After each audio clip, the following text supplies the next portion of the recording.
साल था 1964 का। ये एक ऐसा समय था जिस समय एक तरफ कश्मीर के हालात और दूसरी तरफ भारत के प्रधानमंत्री पंडित जवाहरलाल नेहरू की तबीयत दोनों ही लगातार बिगड़ते जा रहे थे।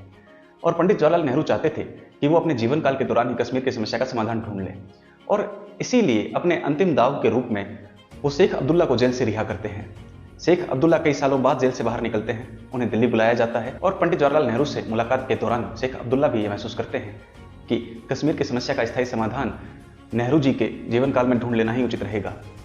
पंडित नेहरू के इस फैसले का देश भर में विरोध देखने को मिलता है। लोगों को यह लगता है कि कहीं नेहरू के इन प्रयासों द्वारा वापस देश टूटने के कगार पर ना आ जाए और कश्मीर का कुछ हिस्सा वापस पाकिस्तानियों को ना देना पड़े।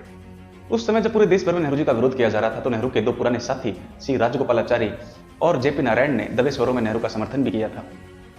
अखबार की सुर्खियों में कश्मीर को लेकर नए नए प्रस्ताव रोज छपते थे, जैसे कि उत्तरी कश्मीर पाकिस्तान को दे दिया जाए, जम्मू भारत के हिस्से में रहे और कश्मीर घाटी में जन्नत करवाया जाए, या फिर कश्मीर को लेकर भारत और पाकिस्तान दोनों एक परिसंघ का निर्माण करें। और इसके अलावा जो सबसे चर्चित था वो था Rajaji formula. Rajaji formula C Rajagopalachari ने शेख अब्दुल्ला से अपनी मुलाकात के दौरान उन्हें बताया था।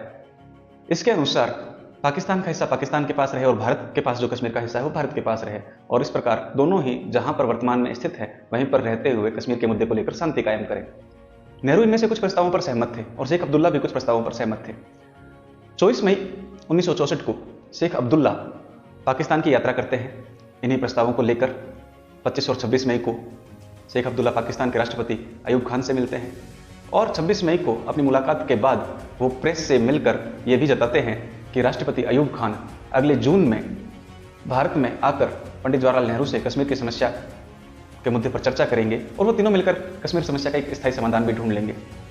लेकिन 27 मई 1964 यानी अगले ही दिन पंडित जवाहरलाल नेहरू की आकस्मिक मृत्यु हो जाती है और इस प्रकार कश्मीर के मुद्दे को शांतिपूर्वक और वार्ता द्वारा सुलझाने का पंडित नेहरू का जो सपना था वो सपना ही बनकर रह जाता है और कश्मीर की वार्ता को लेकर सारे प्रयास उस समय ठप हो जाते हैं।